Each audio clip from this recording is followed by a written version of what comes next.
B.Ed first ইয়াৰৰ important ভাইভাৰ টপিকসমূহ হৈছে প্ৰথমতে আমি ফাৰ্ষ্ট প্ৰেক্টিছ টেষ্টিঙত যিটো আমি ফাইনেলি আমি প্ৰিপেয়াৰ কৰিছিলোঁ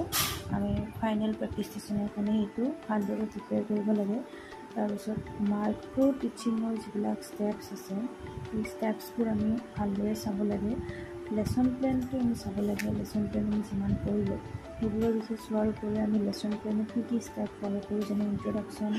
identification of data introduction presentation closure তাৰে তাতে আৰু কি চাব টপিক থাকে সেইবোৰ তাত আমি কেনেকুৱা ধৰণৰ কুৱেশ্যন লিখোঁ আমি প্ৰিভিয়াছ নলেজ টেষ্ট কৰাৰ কাৰণে কি লিখোঁ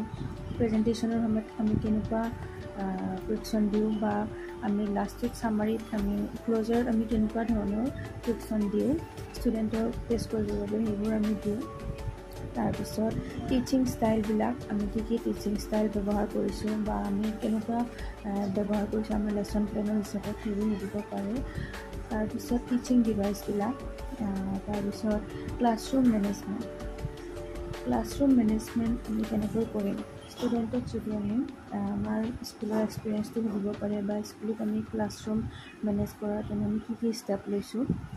তাৰপিছত এইকেইটা বহুত ইম্পৰ্টেণ্ট হয় ক্লাছৰুম মেনেজমেণ্ট কাৰণ সেইটো আমাৰ প্ৰেক্টিকেলি আমি কৰিছোঁ তাৰপিছত B.Edৰ যিমান পেপাৰ আছে গোটেই পেপাৰবোৰৰ নামবোৰ আমি মনত ৰাখিব লাগে কাৰণ গোটেই পুৰা পেপাৰ ICTৰ ফুল ফৰ্ম সুধিব পাৰে EPCৰ ফুল ফৰ্ম সুধিব পাৰে সেইখন ড্ৰামা আৰু আৰ্টৰ লগত যিখন পেপাৰ আছে তাৰে চিলেবাছখনৰ ওপৰতে পেপাৰখনৰ নামটো দিয়া থাকে সেই চিলেবাছ ড্ৰামা আৰু আৰ্টৰ চিলেবাছখন চাই পেলাই যাব লাগে তাৰপিছত ড্ৰামাৰ ইম্পৰ্টেঞ্চ সুধিব পাৰে টিচাৰৰ কাৰণে আৰু ষ্টুডেণ্টৰ কাৰণে ড্ৰামাই কিদৰে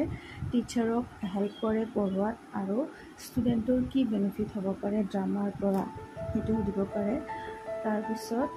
আৰ্টতো চেম আৰ্টৰ পৰা ষ্টুডেণ্টৰ কি লাভ হ'ব আৰু